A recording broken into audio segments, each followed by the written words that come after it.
وثبت أقدامكم. بسم الله، السلام عليكم ورحمة الله وبركاته. إن الحمد لله نحمده ونستعينه ونستهديه ونتوب إليه ونعوذ بالله من شرور أنفسنا وسيئات أعمالنا. من يهده الله فلا مضل له ومن يضلل فلن تجد له وليا مرشدا. أشهد أن لا إله إلا الله وحده لا شريك له وأشهد أن محمدا عبده ورسوله وصفيه وخليله. أدى الأمانة ونصح الأمة وجاهد في الله حق جهاده حتى أتاه اليقين. صلوات ربي وسلامه عليه وعلى آله وأصحابه ومن تبعهم بإحسان إلى يوم الدين. يقول الله جل وعلا في كتابه الكريم: يا أيها الناس اتقوا ربكم الذي خلقكم من نفس واحدة وخلق منها زوجها وبث منهما رجالا كثيرا ونساء واتقوا الله الذي تساءلون به والأرحام إن الله كان عليكم رقيبا. وقال جل في علا: يا أيها الذين آمنوا اتقوا الله حق تقاته ولا تموتن إلا وأنتم مسلمون.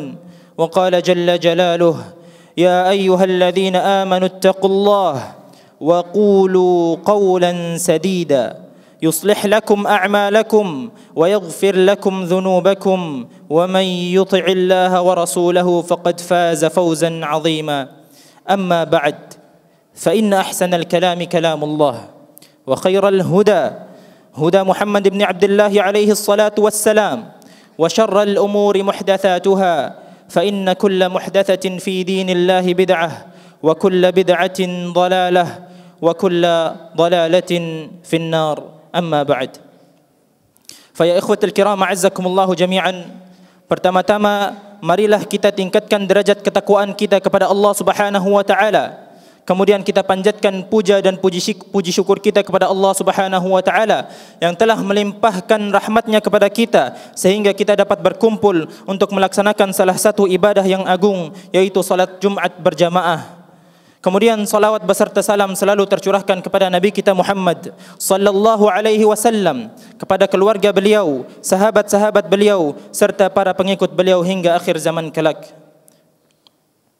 Ikhwani fid din, a'azzakumullahu jami'an. Ada 3 perkara yang mana kebanyakan dari manusia lalai akan perkara-perkara tersebut.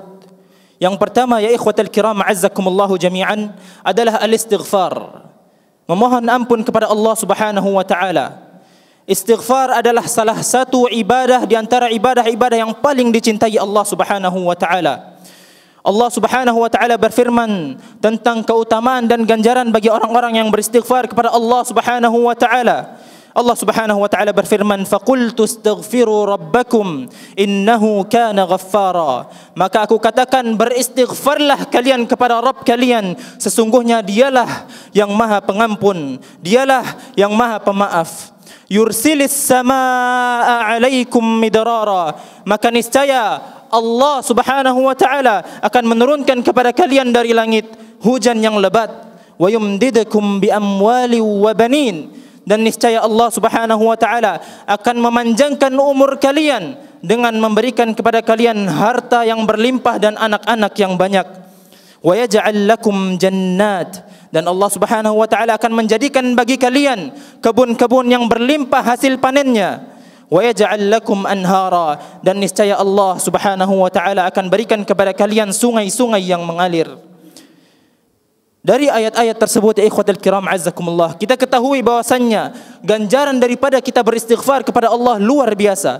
Barang siapa yang merasa bahwasanya dia sedang mengalami paceklik dalam hidupnya, maka hendaklah dia beristighfar kepada Allah Subhanahu wa taala. Barang siapa yang merasakan bahwasanya hartanya kurang, maka hendaklah dia beristighfar kepada Allah Subhanahu wa taala. Barang siapa yang merasakan bahwasannya anak keturunannya kurang dari Allah Subhanahu wa taala, maka hendaknya dia beristighfar kepada Allah Subhanahu wa taala. Ikhwani fid din, a'azzakumullahu jami'an.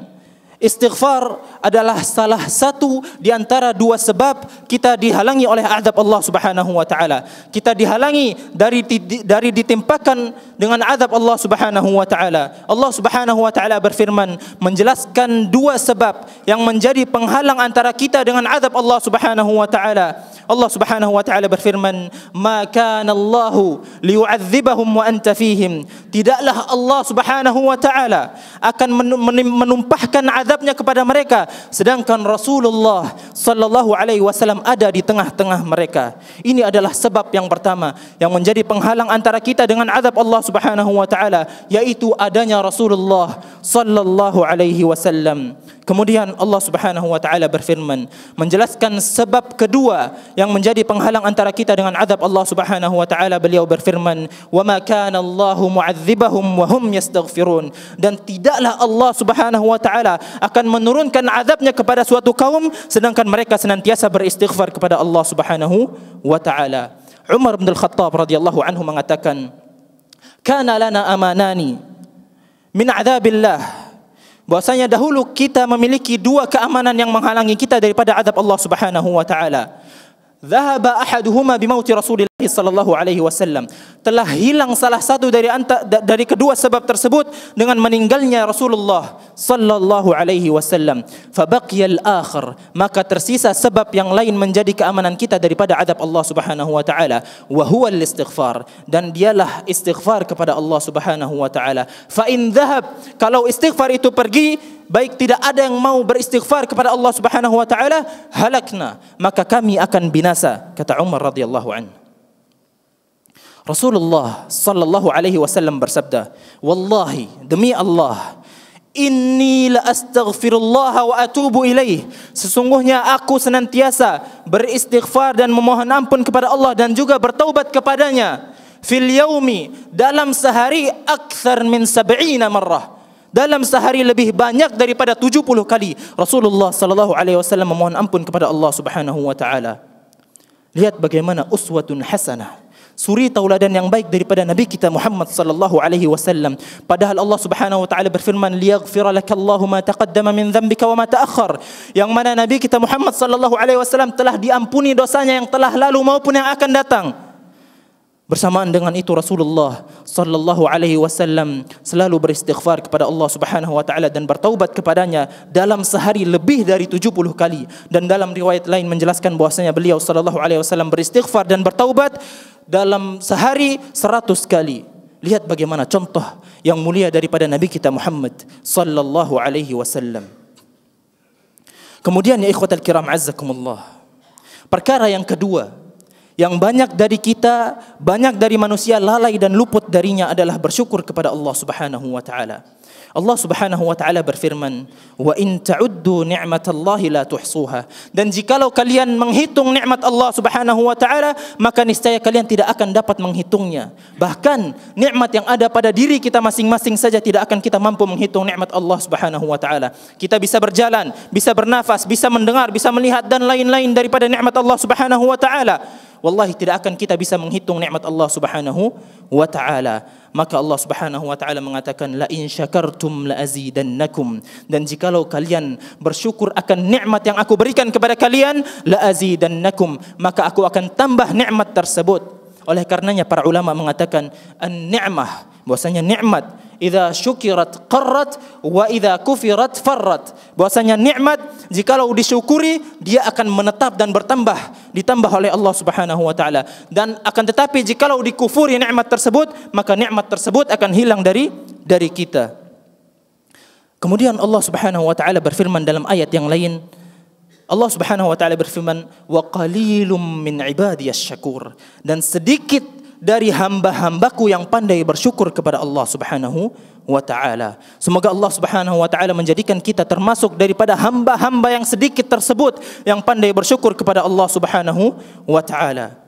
Kemudian ya ikhwatal kiram azzakumullah ya jami'an, perkara yang ketiga yang banyak manusia lalai dan luput darinya adalah senantiasa memanjatkan doa kepada Allah Subhanahu wa taala. Allah Subhanahu wa taala berfirman, "Wa qala rabbukum ud'uni astajib lakum." Allah Subhanahu wa taala berfirman, dan berkata Rabb kalian, ud'uni, mintalah kepadaku, berdoalah kepadaku, kata Allah Subhanahu wa taala, astajib lakum, maka niscaya aku akan menjawab doa-doa kalian, aku akan memberikan apa yang kalian minta, kata Allah Subhanahu wa taala. Oleh karenanya para ulama mengatakan ad-du'a'u miftahu kulli khair, bahwasanya doa adalah kunci daripada setiap kebaikan di dunia maupun di akhirat. Maka bagaimana seorang hamba bisa hidup tanpa berdoa dan memohon dan meminta kepada Allah Subhanahu wa taala? Bahwasanya Allah Subhanahu wa taala yang Maha memberi dan Maha mengijabah doa hambanya. Aqulu ma tasma'un wa astaghfirullah li wa lakum wa lisairil muslimina wal muslimati min kulli dhanbin fastaghfiruh innahu huwal ghafurur rahim. Alhamdulillahilladzi huwal bari'ul musawwir wa huwal azizul jabbarul mutakabbir الذي أعد للكافرين عذاب السعير وأعد للمتقين مقعد صدق عند مليك مقتدر.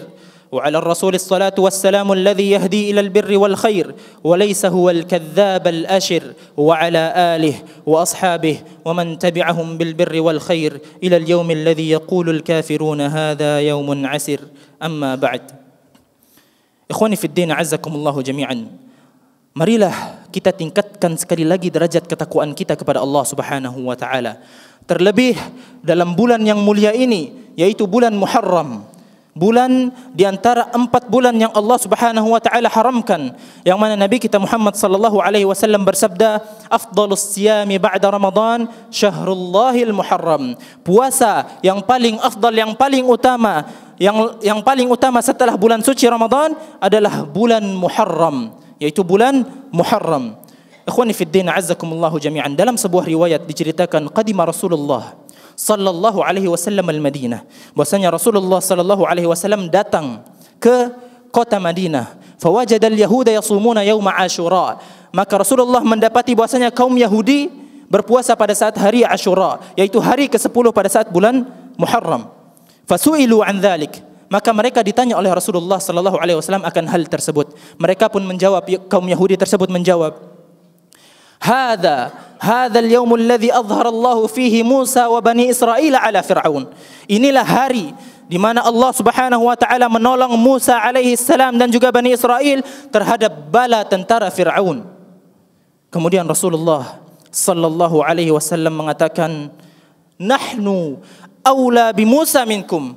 Kami lebih berhak, maksudnya kaum muslimin, kami lebih berhak atas Musa alaihi salam daripada kalian. Fa'amara bisiyamihi, maka Rasulullah sallallahu alaihi wasallam memerintahkan kita untuk berpuasa pada saat hari ke-10 bulan Muharram, yaitu hari Ashura. Kemudian Rasulullah sallallahu alaihi wasallam bersabda tentang keutamaan puasa pada saat hari Ashura. Beliau mengatakan, ahtasibu 'ala Allahi an yukaffira as-sanata allati qablah. Aku berharap kepada Allah dan aku berdoa kepada Allah tentang puasa Ashura agar menghapuskan dosa-dosa setahun yang telah lalu. Sungguh keutamaan yang luar biasa. Maka khatib menasihati diri khatib pribadi dan kita semuanya agar senantiasa meningkatkan derajat ketakwaan kepada Allah Subhanahu wa taala dan meningkatkan kualitas ibadah-ibadah kita, terlebih pada saat bulan Muharram tersebut, yaitu bulan Muharram yang di antara bulan-bulan yang diharamkan Allah Subhanahu wa taala. Innallaha wa malaikatahu yusalluna 'alan nabi ya ayyuhalladzina amanu sallu 'alaihi wa sallimu taslima. Allahumma salli 'ala Muhammad wa 'ala ali Muhammad كما صليت على إبراهيم وعلى آل إبراهيم إنك حميد مجيد، وبارك على محمد وعلى آل محمد كما باركت على إبراهيم وعلى آل إبراهيم إنك حميد مجيد. اللهم انصر إخواننا المسلمين المستضعفين في كل مكان. اللهم انصر إخواننا المسلمين المستضعفين في كل مكان. اللهم اغفر للمسلمين والمسلمات والمؤمنين والمؤمنات الأحياء منهم والأموات إنك سميع قريب مجيب الدعوات يا قاضي الحاجات. اللهم اجعلنا من أهل جنتك الفردوس الأعلى. اللهم اجعلنا من أهل جنتك الفردوس الأعلى. اللهم إنا نسألك الهدى والتقى والعفاف والغنى. ربنا اغفر لنا ذنوبنا وكفر عنا سيئاتنا وتوفنا مع الأبرار. ربنا اغفر لنا ولوالدينا ولوالديهم وارحمهم كما ربونا صغارا. ربنا آتنا في الدنيا حسنة وفي الآخرة حسنة وقنا عذاب النار. وآخر دعوانا أن الحمد لله رب العالمين. أقم الصلاة.